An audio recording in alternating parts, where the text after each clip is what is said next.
Hello everyone. तो class 12 physics first chapter electric charges and field, इस chapter का जो नीट प्रीवियस ईयर्स क्वेश्चंस है वो सॉल्व करते हैं। तो देखते हैं पहला क्वेश्चन क्या है। The electric field in a certain region is acting radially outward and is given by E equal to AR. A charge contained in a sphere of radius A centered at the origin of the field will be given by. तो ये conceptual question है, बहुत तरीके से कर सकते हैं। तो पहले देखते हैं, यहाँ पे देखो दिया है E equal to AR, E equal to AR। तो देखो ये तो कांस्टेंट है, तो E directly proportional to R। ये कब होता है? जब इलेक्ट्रिक फील्ड इंटेंसिटी रेडियस बोलो या डिस्टेंस के साथ डायरेक्टली प्रोपोर्शनल होता है, तब ये सॉलिड नॉन कंडक्टिंग शेल जब होता है तब ये कंडीशन होता है। ठीक है, तो डायग्राम से समझते हैं।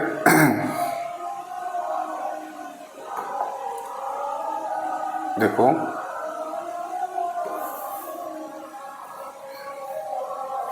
मान लो ये स्फीयर है और इसका रेडियस R है और इस पे यूनिफॉर्मली डिस्ट्रीब्यूटेड चार्जेस है, सब में पूरा चार्जेस है और E इक्वल टू AR दे रखा है। मतलब यहां पे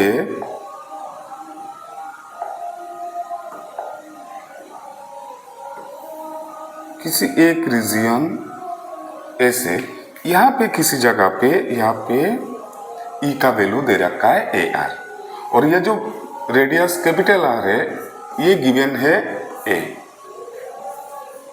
तो देखो E इक्वल टू AR, तो कोई भी सॉलिड नॉन कंडक्टिंग शेल के अंदर इलेक्ट्रिक फील्ड इंटेंसिटी का डिराइवेशन आप लोगों ने किया था। इसका वैल्यू कितना था? KQ by RQ into R। R है ये AR, मतलब ये डिस्टेंस R है या ये रेडियस R है। तो ये वैल्यू पुट कर दो, इक्वल टू क्या है? AR। और यहाँ पे देखो R क्यूब कितना है? R कितना है? A है। तो यहाँ पे KQ by A cube into R equal to AR। अच्छा R तो कैंसिल हो रहा है, तो Q कितना हो रहा है? मैं ऊपर लिखता हूँ Q equal to A cube अपन क्या हो जाएगा? K। तो K का वैल्यू हमें पता है, K क्या था? 1/4 पाई एप्सिलॉन नॉट। तो K के जगह ये वैल्यू पुट कर देंगे।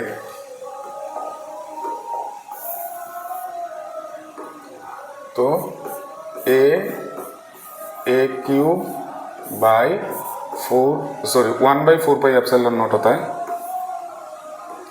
1/4 पाई एप्सिलॉन नॉट। तो ऊपर चला जाएगा, तो 4 pi epsilon not A cube, ये हो जाएगा टोटल चार्ज जो पूरे स्फीयर में डिस्ट्रीब्यूटेड था।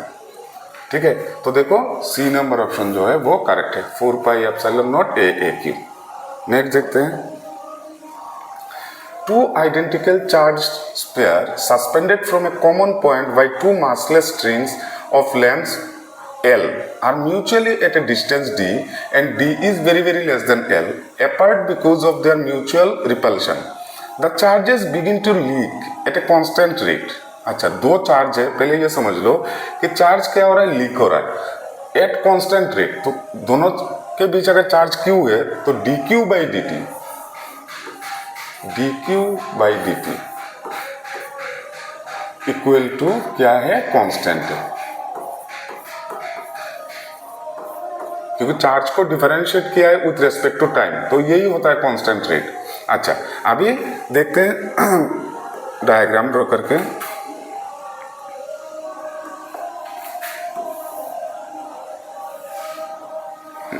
थोड़ा ऊपर चला गया। हाँ, तो यहाँ पे चार्ज है और यहाँ पे चार्ज, तो आइडेंटिकल चार्ज बोला तो Q मान लो दोनों चार्ज, Q Q और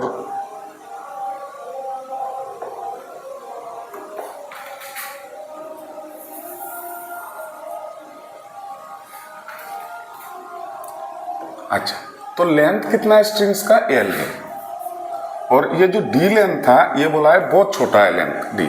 अच्छा, तो अभी चार्ज में से क्या हो रहा है, लीक हो रहा है, तो इन दोनों का चार्ज क्या हो जाएगा, कम हो जाएगा, तो इनमें क्या हो जाएगा, फोर्स ऑफ रिपल्शन भी कम हो जाएगा, मतलब ये आपस में आने लगेंगे अपने पास। तो अभी डिस्टेंस मान लेते हैं इन दोनों का बीच में डिस्टेंस x है, तो ये डिस्टेंस x/2 और ये डिस्टेंस x/2 और ये एंगल थीटा ले लेते हैं। तो same free body diagram draw करो, देखो इसका वेट किस तरफ, vertically downward mg, force of repulsion काम करेगा तो इलेक्ट्रोस्टैटिक फोर्स इस तरफ और स्ट्रिंग का टेंशन T इस तरफ, तो इसका दो कंपोनेंट, यह एंगल थीटा है तो ये एंगल थीटा है, तो ये हो जाएगा T cos थीटा और ये कंपोनेंट हो जाएगा T sin थीटा। ठीक है, तो देखो Fe कितना होता था, कूलम्ब्स लॉ, इलेक्ट्रोस्टैटिक फोर्स क्या होता था, K Q1 Q2 by r², तो x², तो K Q² बाई x² हो जाएगा। तो अभी देखो T sin theta equal to कितना हो रहा है, Fe, T sin theta equal to Fe और T cos theta equal to कितना हो रहा है, mg।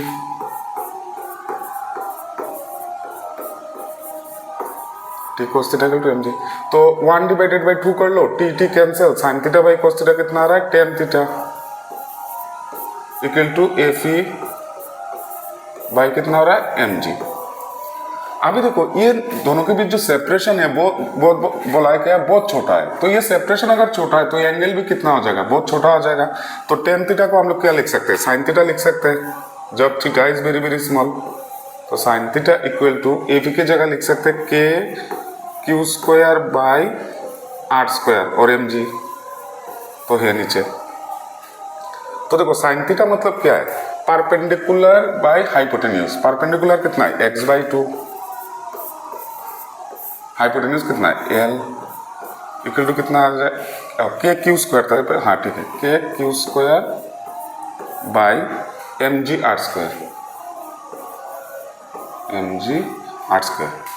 ठीक है, तो ये इरेज कर लेता हूँ, तो ये कितना आ रहा है, x/2l equal to K Q² by mg into, अच्छा ठीक है, यहाँ पे कुछ गलत किया था, K Q बाई, यहाँ पे x² था, K Q बाई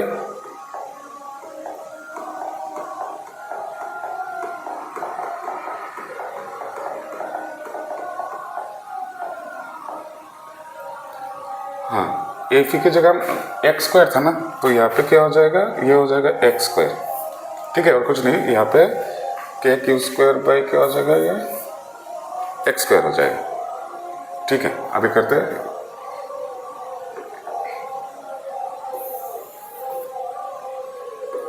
तो ये कितना हो रहा है, x/2l equal to K Q² by mg x², तो क्रॉस मल्टीप्लिकेशन कर लो, 2l K Q² equal to mg x² into x³ तो यहाँ से Q कितना आ रहा है, Q equal to Q² equal to mg x³ by 2lk। ठीक है, इतना, तो Q इस तरफ, स्क्वायर इस तरफ जाएगा तो क्या हो जाएगा, रूट हो जाएगा, तो इसको ऐसे लिख देते हैं, Q equal to √mg x³ by 2lk। ठीक है, तो इसको Q इक्वल टू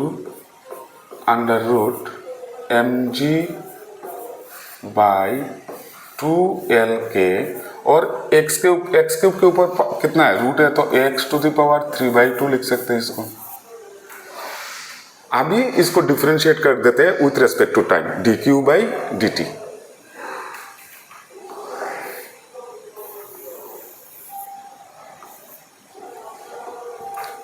dq/dt।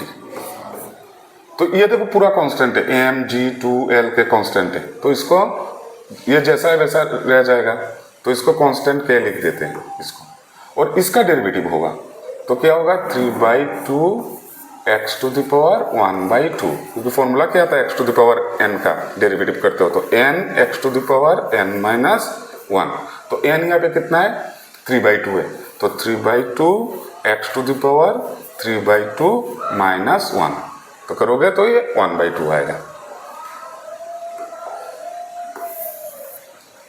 तो देखो dq/dt भी तो कांस्टेंट है, तो इसको भी कांस्टेंट लिख देते कुछ c, और ये k, और देखो 3/2 भी कांस्टेंट है, तो ये पूरा कांस्टेंट, इसको ले लेते k1 मान लो, और देखो यहाँ पे x को फिर डेरिवेटिव करना पड़ेगा dx/dt, ठीक है। तो ये पूरा कांस्टेंट x⁴½ इंटू dx/dt क्या होता है, वेलोसिटी होता है, ठीक है ना। यहाँ पे यही बोला as a result pairs approach each other with a velocity v, then v varies as a function of जो x बोला है, तो ये पूरा कांस्टेंट हो गया। तो इस तरफ लेके आ जाओ b x⁴½ इक्वल टू ये क्या हो जाएगा, कांस्टेंट बाय कांस्टेंट तो कांस्टेंट ही, तो v इक्वल टू c, और इसको इस तरफ लेके जाओ तो पावर क्या हो जाएगा, माइनस हो जाएगा, तो अभी कांस्टेंट को हटा दो तो प्रोपोर्शनलिटी आ जाएगा x⁻²,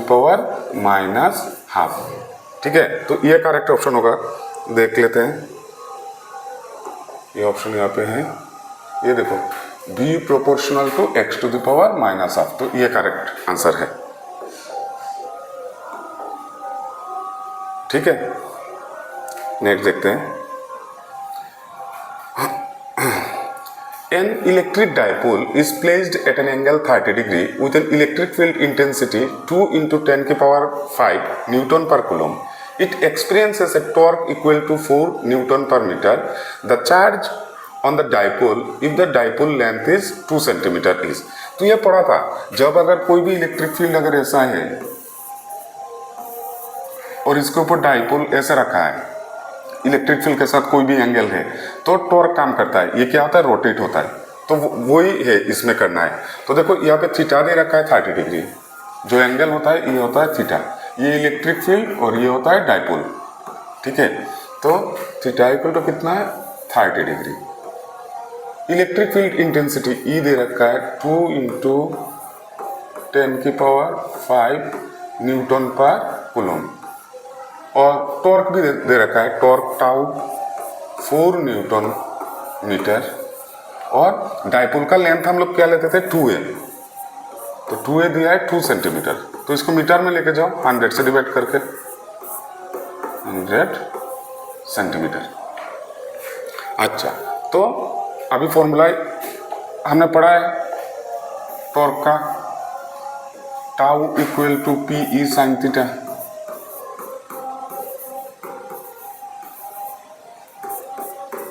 तो टॉर्क कितना है 4,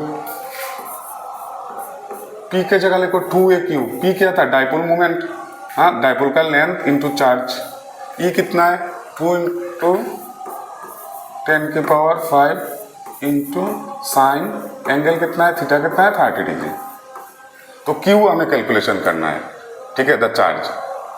अच्छा, तो यहाँ पे देखो 4 इक्वल टू 2a, देखो ये डिस्टेंस होता है टोटल, तो 2a क्या है 2/100 इंटू चार्ज कैलकुलेशन करना है इंटू 2 × 10⁵ इंटू साइन 30 कितना होता है 1/2, तो ये 2 कैंसिल, ये 2 से 4 को काट सकते हो 2, तो यहाँ पे कितना आ गया 2 इक्वल टू Q इंटू, ये ऊपर 5 है नीचे 2 0 है, तो 2 काट जाएगा तो कितना आ जाएगा ये, तो Q इक्वल टू कितना आ रहा है 2 × 10⁻³ कूलम, तो इसको ऐसे भी लिख सकते हो 2 मिली कूलम। तो ये जैसा ऑप्शन डी हो जाएगा करेक्ट आंसर। नेक्स्ट देखते हैं, 4 charges are arranged at the corners of a square ABCD as shown in the figure. The force on the charge kept at the center O is. Centre O में कोई भी charge रखा है तो उसके ऊपर चार्ज का डायरेक्शन किस तरफ होगा देखना है। तो आप मान लो कोई भी चार्ज Q है, पॉजिटिव Q, तो देखो ये और ये इसके दोनों में क्या होगा, रिपल्शन होगा, तो ये इस तरफ आएगा। और ये देखो -2Q और ये देखो पॉजिटिव, तो इसके लिए क्या होगा, एट्रैक्शन होगा, ठीक है। और दोनों फोर्स सेम होगा, देखो Q और 2Q है, यहाँ पे Q और -2Q है। तो जब फोर्स करते हैं वेक्टर क्वांटिटी में तो कोई माइनस नहीं लेते ना, तो दोनों फोर्स सेम होगा, वो तो पता चल गया। और दोनों का डायरेक्शन इस तरफ होगा। और यहाँ पे देखो ये दोनों के बीच में क्या होगा, रिपल्शन, क्या होगा, ये इस तरफ आएगा, पॉजिटिव है दोनों, और ये दोनों देखो पॉजिटिव, तो इसके लिए भी ये इस तरफ जाएगा। और ये दोनों फोर्स भी सेम होगा क्योंकि डिस्टेंस भी सेम है। डायगोनल तो स्क्वायर का क्या करते हैं, बाइसेक्ट करते हैं। तो इसमें भी Q/r² होगा, इसमें भी Q/r², और दोनों अपोजिट डायरेक्शन में, तो कैंसिल हो रहा है। तो नेट फोर्स किस तरफ लग रहा है, इस तरफ BD बराबर। तो देखो यहाँ पे लिखा है एलोंग द डायगोनल BD। ये बहुत आसानी था क्वेश्चन, ठीक है, थोड़ा डायरेक्शन को देखना था, तो ये हो जाएगा एलोंग द डायगोनल BD, ठीक है। तो प्रैक्टिस करते रहिए और मैं जेईई का भी प्रीवियस ईयर्स क्वेश्चंस देता रहूँगा। Thank you.